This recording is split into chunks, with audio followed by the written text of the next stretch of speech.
Danny Flexon here for Seconds Out. We've interviewed all the fighters. We're now here with the head trainer of Everton Red Triangle, Paul Stevenson.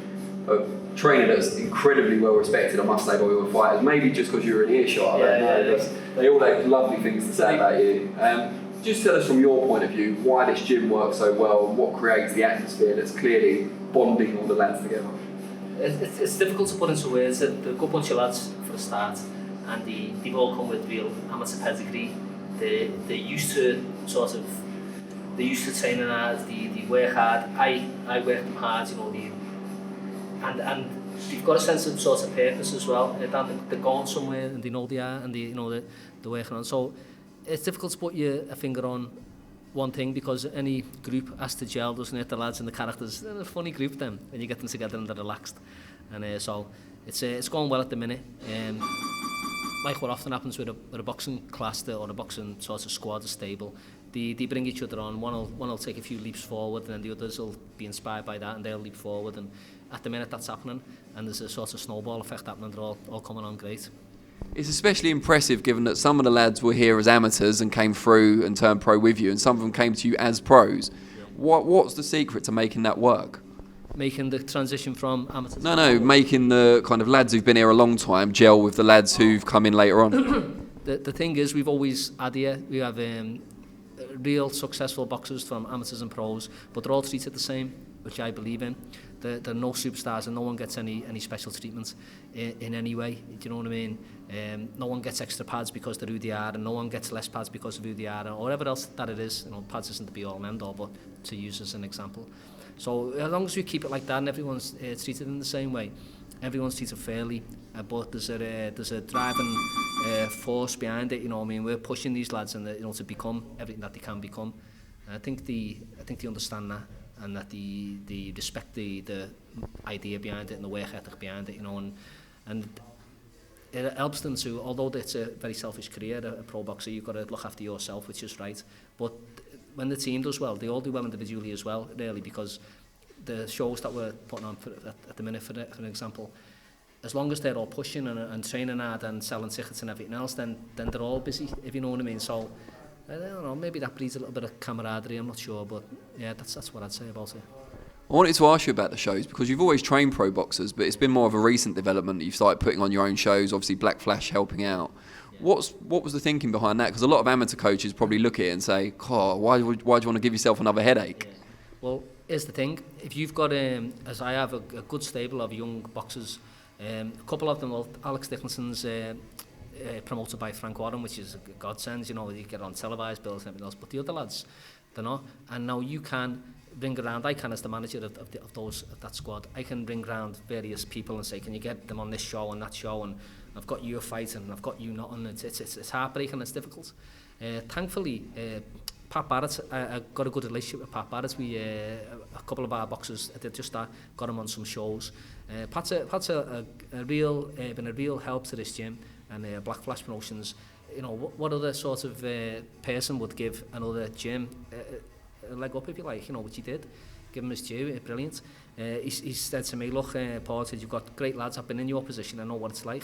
You know, you need to get them out. I'll allow you to work with Black Flash. We'll put your lads out, we'll put shows on together, we'll work them.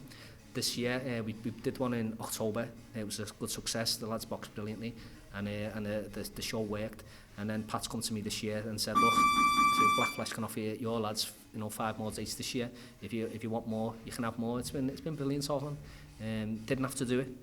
It's been a massive benefit to us. So now my lads can be as busy as they can be. So all they have to do now is just make the numbers meet. So they have to train hard, they have to sell tickets. It's tough, but that's the game, you know, that they're in, and they understand that. So they've got a brilliant opportunity now. I've come down start of this year, January, and said to every one of them, bang, bang, bang, there's your 5 dates that you're fighting for the year. No other boxer, I don't believe, even with the top promoters, has got that, can walk into the gym in January and be told the whole year's itinerary for where they're fighting, you know. So they've got a great thing going. What they've got to do now is just maximise it and, you know, make the most of it. We're very grateful to Black Flash for giving us this chance, and our lads, we couldn't be doing what we are doing without them. You know, really happy to be part of what they're up to. How proud does it make you being the head trainer of a thriving Everton Red Triangle Gym, especially given the fact that you represented the club yourself as a boxer? Yeah, it's brilliant. This club's been going for 100 years. It's a 100-year anniversary next year, 2020. And we've got young Peter McGrail to go to the Olympics that year. It's a sort of brilliant sort of story that it's come around. Anyone who's boxed for the club, I believe, has got, well, I have a great sense of the history of the place, that they're very proud of the place. You know, we're just the sort of current custodians of it. It's an honour to be doing what we're doing. The club's in a very rich period of form. The amateur squad are doing brilliantly. Have done for the last 10 years or so, 15 years or so. The pro team, we've always had a good pro team. We've always had pro champions since we started out straight away. We got champions very quickly. In the pros, took to it, all of us, like ducks to water, really. It was a good natural thing to go through. So for me to be bringing this, not just me, I mean, we've got a team of amateur coaches, brilliant, absolutely brilliant team of coaches who are working every night in here, same as me, with them. And then it's just myself doing the pros at the minute, but still it's going well, and it means a lot to keep the Red Triangle name thriving. Someone come in, there was an ex-boxer, Dickie Berg, boxed for the club in the 1930s. Another one called Nell Tartan, under 29 wins, something like that. Again, boxed for the club in the 20s and 30s. Relatives of them have recently come to the club, and we've struck up a sort of relationship and been talking about the history of the place and the past. I like to think that it's mad, like, but obviously, but I like to think that those people, those fighters somewhere still live on and look down and be happy at this club still thriving 100 years later into the 21st century, doing the things that it's doing. And is it right your own amateur career was ended when you had an eye injury? Is that correct? Yeah, I suffered a detached retina, and so that was that. But I boxed for this club, and it's just one of them things at the time. But I went out the game then for a while, and then I was asked back. It was just by chance. I was at a boxing show, and one of the old coaches there said, or the old matchmakers said, look, we're struggling for coaches, and the club's on its knees a bit. It was down to about 3 or 4 boxers at the time, and it'd always been a gym that had produced champions, and they hadn't really produced anything for a while. So as if I'd come, I thought I was just coming to help out, but when I came, I was the head trainer on day one and was on my own, you know what I mean? So there was me and a matchmaker and Joe Curran, who run the club at the time, but Joe would just pop in from time to time. So I had our work cut out, and it took me 2 years to sort of build a small but deadly little squad of about 5 boxers. They all became champions, and then it built on from there. And we have champions every year. We had 6 last year, 6 national champions, ABA senior champion as well, Commonwealth gold medalist too, in Pete McGrail, and in the pros, about 25 or 30 title fights in the pros of various types, all the way from Central area, British, European, Commonwealth, world title fights. It's going really well. Slightly off topic, but whatever happened to Kevin Satchell? He was British, Commonwealth, European champion, and then just seemed to pack it in. Kevin's here as a coach now. He helps with the amateurs. There's young lad boxers here. Alfie Satchell, very promising young boxer. Kevin, this is probably something you'd have to ask Kevin. He give you from my take on it. Kevin was doing brilliantly. He was in a Commonwealth title fight in about his 6th or 7th fight. He got pushed on fast because it was the flyweights. There's not much depth, especially domestically. So he wins the Commonwealth, and he won the British in about his 7th or 8th fight. Great achievements, 12-round fights. Then he won the European a bit later on. Had some managerial issues at the time. Got stripped of his European title wrongly, you know what I mean?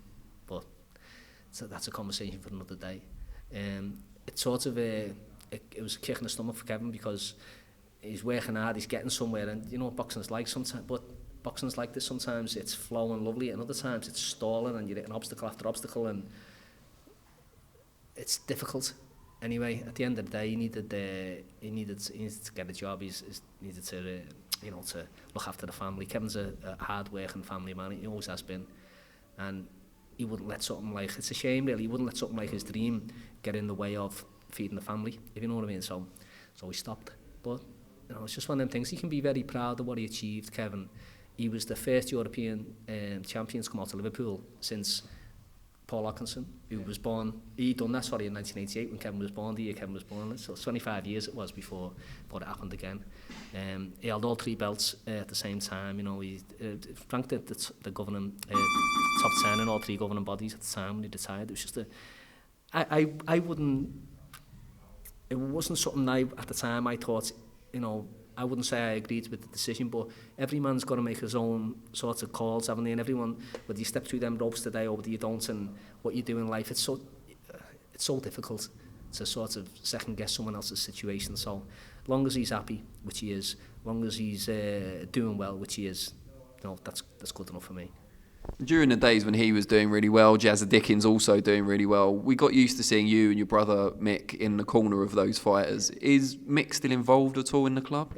Not with this club at the minute. He's been working at another gym up the road, but gym's thriving apparently, and Mick's a great trainer, so I'm sure he'll always do well, So, And what are the future plans for ERT, both the club and the promotional side for the pros? Okay, well, for the amateurs, I mean, and the the amateur squad is thriving at the minute. It's going really strong. So last year we had ABA champ, European silver medalist in young Joe McGrail, Commonwealth gold medalist in Pete McGrail. So be a big year for Pete. Obviously he's going to try and qualify for the Olympics, sure that he can, and that he can hopefully win a gold out there. Outstanding boxer. Young Joe, the same. So for the amateur squad to keep pushing on and to keep achieving the way they're doing, we bring them lads through from scratch. No one hands us a polished, finished article. We have to make the thing, you know what I mean? We have to get the tools out and smash the bits of rock off it until it works, you know what I mean? Metaphorically speaking. Yeah, of course, yeah. We don't stuff. All batter them with hammers, although they deserve it. No. Yeah, sometimes. Yeah, but then and for the pros, these have got 5 contests this year. Already guaranteed. Next year, I'll hopefully have 8. Now, whereas you've got what we can do here with them, which is difficult for a big promoter. If you're with a big promoter, it can be quite difficult to get 3 or 4 dates off a big promoter.